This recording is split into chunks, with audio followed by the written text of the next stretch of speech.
શ્રી સ્વામિનારાયણ ભગવાનની જય.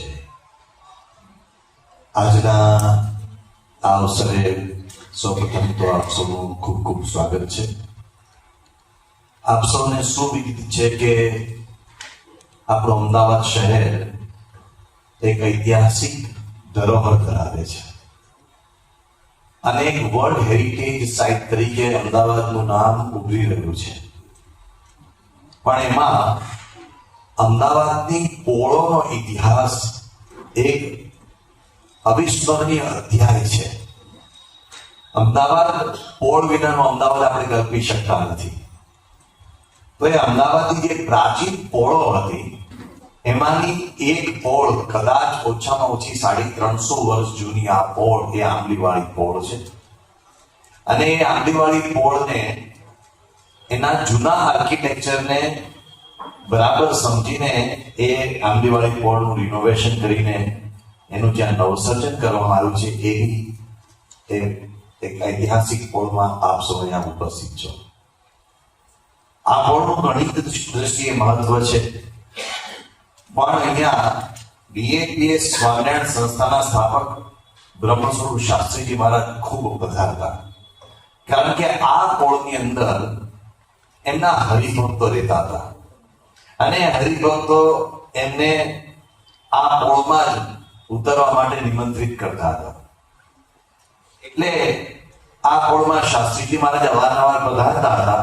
અને આજે આપણે આ જે સ્થાનમાં બેઠા છીએ એ સ્થાનમાં ત્યારે મંદિર નહોતું, પરંતુ પાછળથી એક ભક્ત પરિવારે પોતાની આ જગ્યા શાસ્ત્રીજી મહારાજને દાન રૂપે આપી, એટલે એમાં મંદિરની સ્થાપના થઈ. મંદિર એટલે નાની ભગવાનની મૂર્તિ, રોજ સવાર સાંજ પૂજા પાઠ આરતી, ભગવાનની નાની મોટી જે વિધિ થાય ભક્તિ વિધિ, એટલું બધું અહીંયા એક પ્રકારે ચાલતું. એ આંબલીવાળી પોળમાં શાસ્ત્રીજી મહારાજ અવારનવાર પધારતા અને અહીંયાથી બીએપીએસ સ્વામિનારાયણ સંસ્થાના વિકાસની તેઓ પ્રવૃત્તિ કરતા. બીએપીએસ સ્વામિનારાયણ સંસ્થા એ ભગવાન સ્વામિનારાયણ આપેલા વૈદિક સિદ્ધાંતો પર 1907માં સ્થપાયેલી. અને શાસ્ત્રીજી મહારાજ 1907 પછી અહીંયા વિશેષ આવતા અને અહીંયાથી એ બધી પ્રવૃત્તિઓ કરતા. એટલે આ સ્થાનનું એ દ્રષ્ટિએ ઐતિહાસિક મહત્વ હતું. અને એવામાં ઈસવીસન 1839માં એક અહીંયા વિશેષ પ્રસંગ બન્યો. એક આશરે 19 વર્ષના યુવાનને એમને અહીંયા દીક્ષા આપી. એ યુવાન એટલે પ્રમુખ સ્વામી મહારાજ.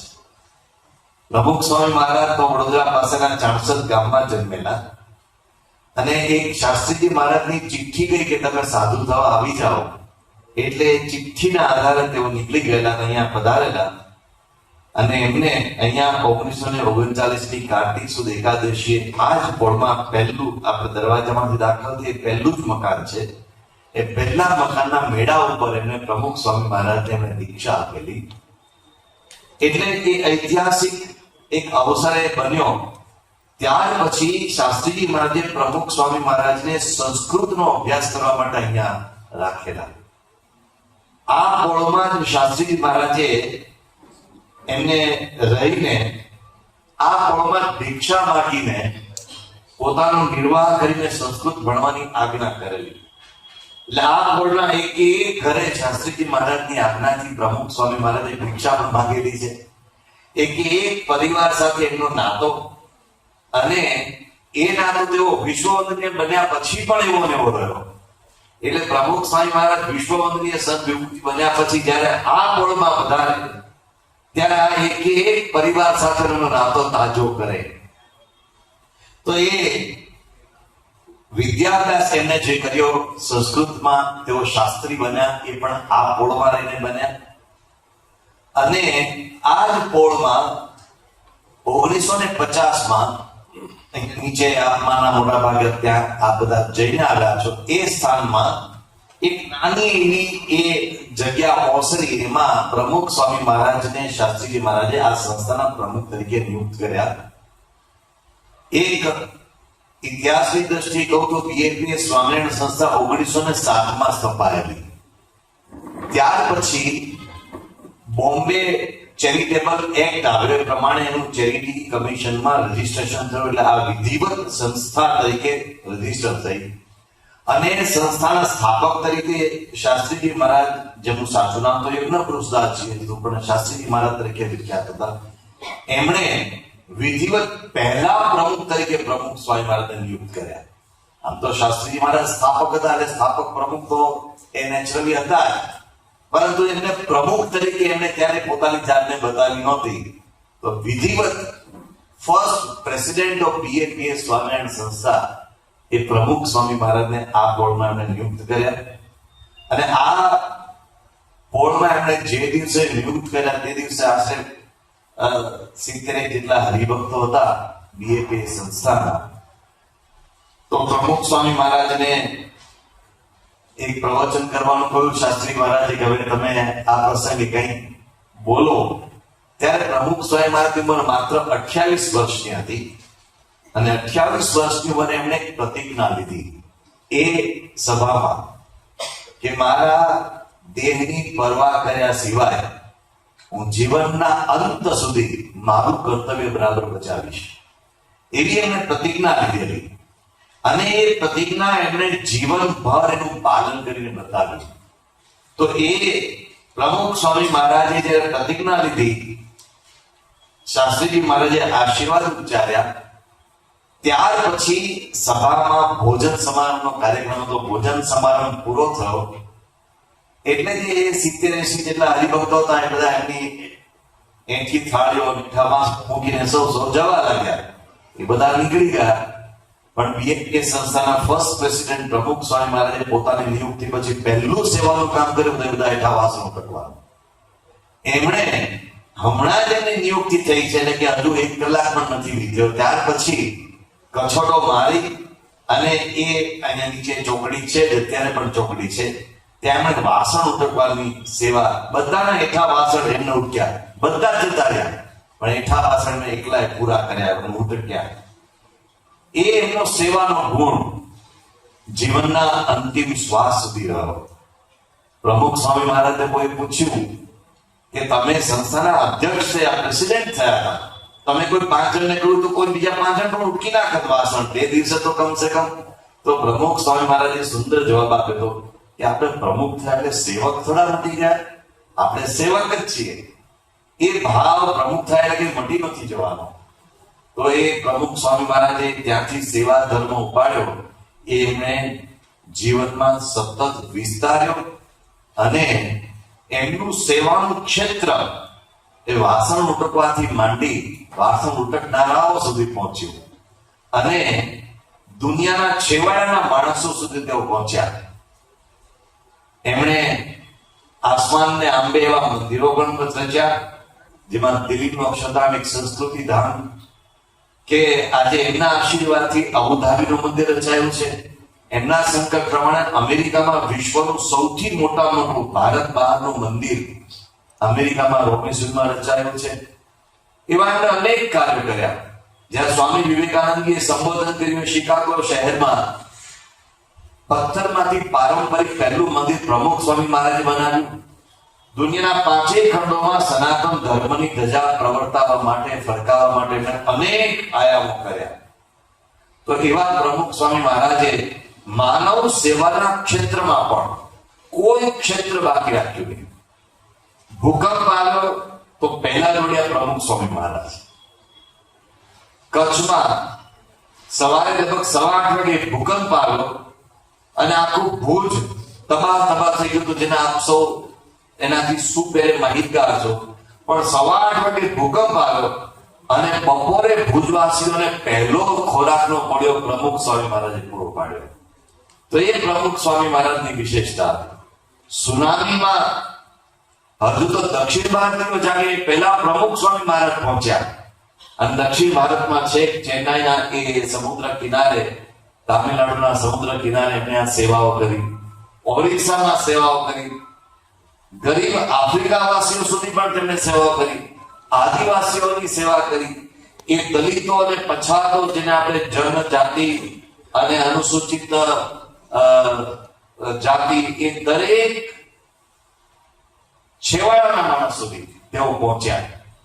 તો એમને સેવાનું કોઈ ક્ષેત્ર બાકી રાખ્યું. એમને શિક્ષણ ક્ષેત્રે એટલું મોટું પ્રદાન આપ્યું. લાખો વિદ્યાર્થીઓ સંસ્કારયુક્ત શિક્ષણ મેળવે એ માટે એમને જબરદસ્ત આંદોલન ચલાવ્યું. એમણે આરોગ્ય ક્ષેત્રે પણ એક વિશિષ્ટ પ્રદાન આપ્યું. કદાચ ત્યારે ભારતમાં 108 સર્વિસીસની હજુ પરિકલ્પના વિકસતી હતી અથવા તો વિકસિત પણ નહોતી થઈ. એ સમયે એમણે ફરતા દવાખાનાઓ શરૂ કર્યા અને ફરતા દવાખાનાઓ શરૂ કરીને ગામડે ગામડે નિઃશુલ્ક દવાખાનાઓ ડોક્ટર અને કમ્પાઉન્ડર સાથે જાય અને નિઃશુલ્ક દવા પણ આપે, નિઃશુલ્ક સારવાર પણ આપે, નિઃશુલ્ક નિદાન પણ કરે. એવી વ્યવસ્થા તમને એ જમાનામાં કરી. તો પ્રમુખ સ્વામી મહારાજે કોઈ સેવાનું ક્ષેત્ર બાકી રાખ્યું નહીં. એમણે એ જોયું કે જે રીતે જમાનો અત્યારે કરવટ લઈ રહ્યો છે, એ સમયે આપણી સૌથી મોટા મોટી કોઈ ચેલેન્જ આવવાની હોય તો એ છે આપણી નવી પેઢીના સંસ્કાર. કારણ કે દિન બદિન જે રીતે માણસનું મન ગુનાહિત બનતું જાય છે, તો એમાંથી બહાર લાવવા માટે એક જ રસ્તો છે, બાળ સંસ્કાર. તો એમણે બાળ સંસ્કારને એક બહુ મોટું આંદોલન ચલાવ્યું અને આપણે એમ કહી શકીએ કે વિશ્વનું કદાચ નિઃશુલ્ક ચાલતું બાળ સંસ્કારનું સૌથી મોટું આંદોલન એ આ બીએપીએસ બાળ પ્રવૃત્તિ છે. એવી બીએપીએસ યુવા પ્રવૃત્તિ, અને એ યુવા પ્રવૃત્તિમાંથી સંસ્થાને સ્વયંસેવકો મળ્યા અને એ સ્વયંસેવકો યુક્રેનની આપત્તિ વખતે ભારતીયોને બહાર લાવવા માટે ત્યાં પણ પહોંચ્યા. એ સ્વયંસેવકો એ ભૂકંપ રાહતમાં પણ દોડ્યા. એ સ્વયંસેવકો ભારતના સ્વચ્છતા યજ્ઞમાં પણ દોડ્યા. એ સ્વયંસેવકો વ્યસન મુક્તિ આંદોલનમાં પણ જોડાયા. તો એ યુવાનો પ્રાપ્ત થયા. એ યુવા પ્રવૃત્તિમાંથી સમાજની સેવા કરવા માટે આવા યુવાનો તૈયાર થાય.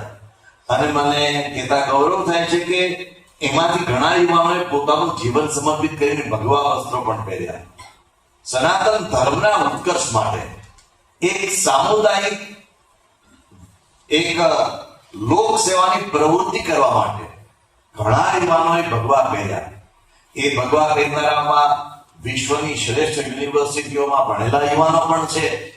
કોઈ હાર્વર્ડમાંથી ભણેલા છે, કોઈ ઓક્સફર્ડમાંથી ભણેલા છે, કોઈ ભારતની મોટી મોટી યુનિવર્સિટીઓમાંથી ભણેલા છે, અને કોઈ આદિવાસી પણ છે, કોઈ ખેડૂત પણ છે, કોઈ સામાન્ય જન સમુદાયના પણ છે.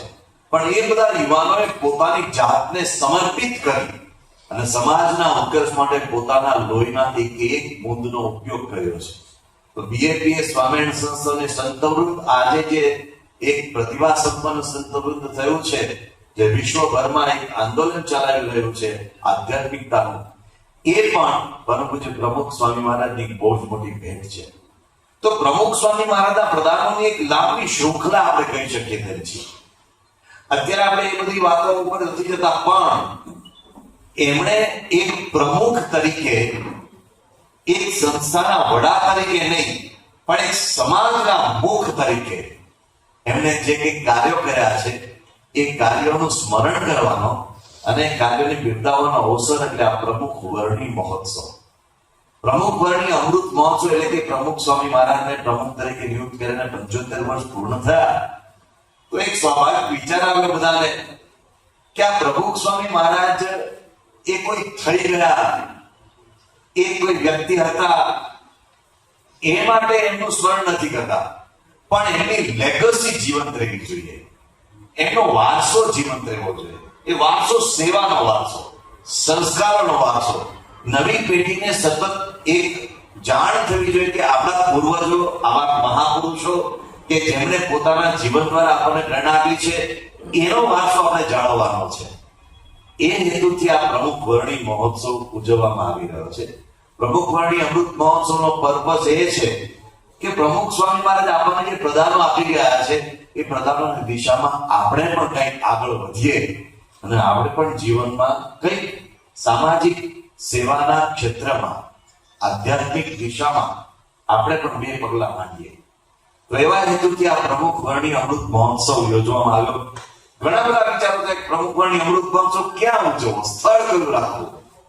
તો સ્વાભાવિક છે, આપ સૌ સાક્ષી બન્યા છો, એવો એક પ્રમુખ સ્વામી નગર મોટું બનાવવામાં આવ્યું હતું શતાબ્દી મહોત્સવમાં. ગયા વર્ષે સ્ટેડિયમમાં મોટો ઉત્સવ હતો, સ્ટેડિયમ જેવું સ્થળ પણ રાખી શકાય. બીએપીએસ સંસ્થાના ઘણા બધા મંદિરો છે, એ પણ રાખી શકાય. પણ એ બધા સ્થાનને બદલે સાબરમતીનો તટ વિચારવામાં આવ્યો, કારણ કે સાબરમતીના તટેથી પ્રમુખ સ્વામી મહારાજ નામ પ્રાપ્ત થયું છે. આ આમલીવાળી પોળમાંથી બહાર નીકળે એટલે સાબરમતીનો તટ આવે. તો સાબરમતીના તટેથી પ્રમુખ સ્વામી મહારાજ નામ મળ્યું છે. સાબરમતી કે સંત તુને કર દિયા કમાલ એ પ્રસિદ્ધ પંક્તિ છે, અને સાબરમતીમાંથી ઘણી બધી પ્રેરણાઓ દુનિયાને પ્રાપ્ત થઈ છે. તો આ સાબરમતીના તટેથી પ્રમુખ સ્વામી મહારાજ પ્રાપ્ત થયા છે. તો સાબરમતીના તટે આપણા કાર્યક્રમ રાખવો જોઈએ, અને એ પણ સાબરમતીના તટે રિવરફ્રન્ટ ઉપર પ્રમુખ સ્વામી મહારાજ માર્ગ નામ છે. તો આ પ્રમુખ સ્વામી મહારાજના માર્ગે ચાલવાની પ્રેરણા કાઢવાની છે. એટલે પ્રમુખ સ્વામી મહારાજ માર્ગ ઉપર રિવરફ્રન્ટનું જે ઇવેન્ટ સેન્ટર છે ત્યાં આ ઉત્સવ યોજવાનું નિર્ધારિત કરવામાં આવ્યું. તો પર્પસફુલી એક હેતુ સાથે આ સ્થળ પસંદ કરવામાં આવ્યું. એટલું જ નહીં, પણ એમાં એક એલિમેન્ટ અથવા એક નવો આયામ એ ઉમેરવામાં આવ્યો કે સાબરમતીના પાણીની સાક્ષી આપણે કરી રહ્યા છીએ. તો આપણને કદાચ એ બધાને યાદ હશે કે જ્યારે સાબરમતીમાં પહેલી વખત નર્મદાના નીર આવ્યા, ત્યારે નર્મદાના નીરને પહેલી વખત વધારવાનું કામ પ્રમુખ સ્વામી મહારાજના હસ્તે થયેલું. અને એ વખતે ગુજરાતના મુખ્યમંત્રી તરીકે માનનીય નરેન્દ્રભાઈ હતા, અને એ વખતે એ બોટમાં પ્રમુખ સ્વામી મહારાજના હસ્તે નર્મદાનું પૂજન કરવામાં આવ્યું અને સાબરમતીમાં નર્મદાના નીર વહેતા થયા હતા. એટલે આ નર્મદાના નીર કો, સાબરમતીના નીર કો, કે પ્રમુખ સ્વામી મહારાજની જીવન સરિતાના નીર કો, એ બધાનો ક્યાંક ને ક્યાંક સંબંધ છે. તો એવા હેતુથી એમાં એક નવો આયામ ઉમેરવામાં આવ્યો, એ તરતા એવા ડેકોરેટિવ ફ્લોટ્સ. આપણે બધા જાણીએ છીએ કે સંતને શાસ્ત્રમાં નૌકાની ઉપમા આપવામાં આવી છે. આપણે ઘણી વખત કહીએ છીએ કે ભવસાગરના નીર તરવા જાવું છે સામે તીર, તો સંતો તમે અમને ભવસાગરના નીર પાર કરો. એવી આપણી પ્રાર્થનાઓ, આપણા ભજનો પ્રસિદ્ધ છે. શાસ્ત્રોમાં ઘણી જગ્યાએ કહેવામાં આવે છે સંત છે આપણી જીવન નૌકાના કેવટ છે, જીવન નૌકાના ખેવૈયા છે. તો નૌકા, પાણી, પ્રમુખ સ્વામી મહારાજ, એમનું જીવન, સરિતા તરીકે સરિતા સૌને જળ એ જીવન આપે છે. એવા બધા ઘણા બધા વિચારો સાથે સાબરમતીમાં ડેકોરેટિવ ફ્લોટ્સ પણ એક વિચાર આવ્યો. તરતા ફ્લોટ્સ, આમ તો નૌકા, પણ એમાં કોઈ બેસવાના નથી, એટલે આપણે ડેકોરેટિવ ફ્લોટ્સ કહીએ છીએ, અલંકૃત ફ્લોટ્સ કહીએ છીએ. તરાપા બીજા શબ્દોમાં કહીએ તો એ તરાપો આપણને ભવપાર કરાવે છે.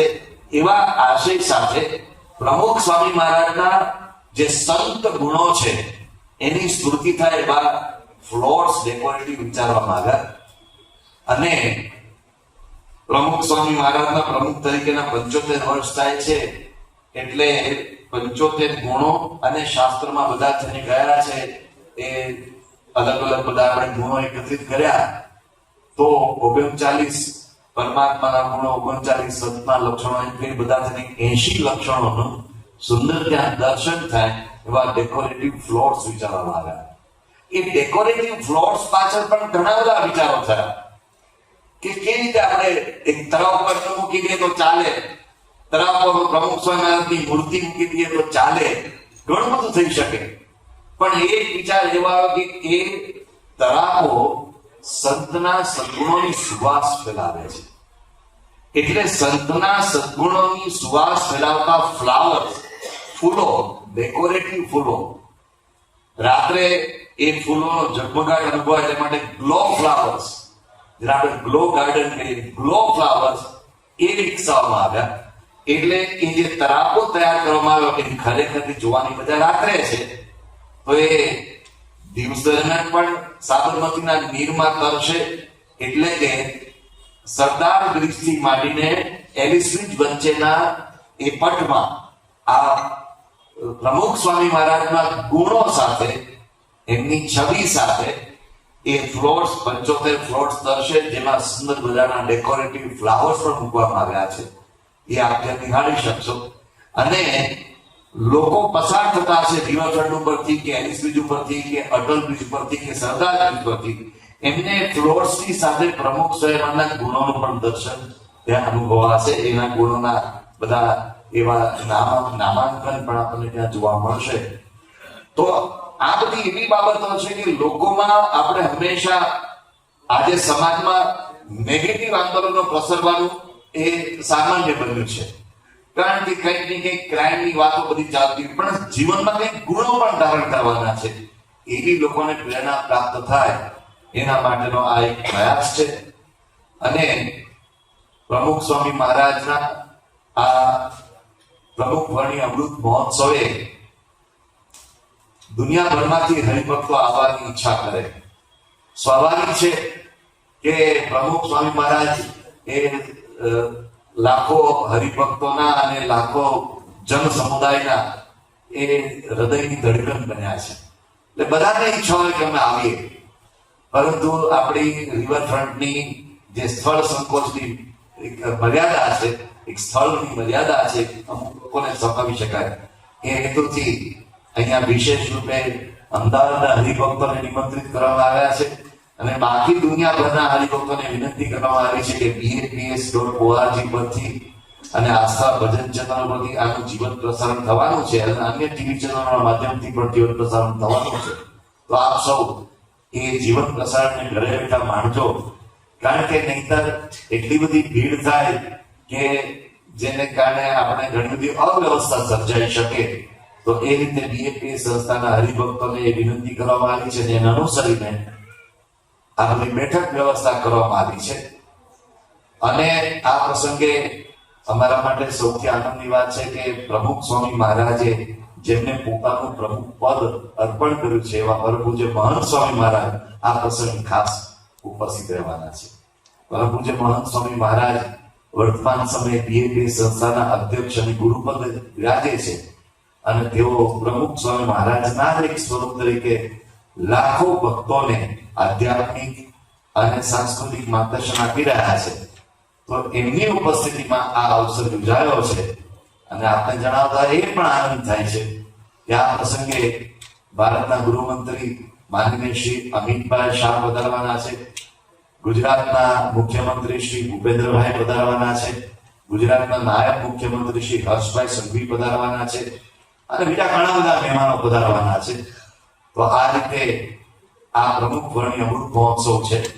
આ અમૃત મહોત્સવ, પ્રમુખ વર્ણી અમૃત મહોત્સવ એક સેન્ટ્રલ થીમ છે. એ સેન્ટ્રલ થીમ એ છે આંબલીવાળી પોળથી વિશ્વના ફલક સુધી પ્રમુખ સ્વામી મહારાજના પધાર. આજે આપ સૌને આંબલીવાળી પોળમાં એકત્રિત એટલા માટે કર્યા છે કારણ કે અહીંયા એનું ઉદ્ભવ બિંદુ છે. અને આપ બધા 7મી ડિસેમ્બરે રિવરફ્રન્ટ ઉપર જે કાર્યક્રમ થવાનો છે એના તો સાક્ષી રૂબરૂ બનવાના જ છો. પણ આ પોળ એ રહી ન જાય, અને આ પોળ એક ઐતિહાસિક સ્થાન છે. અહીંથી એ બધી વાતો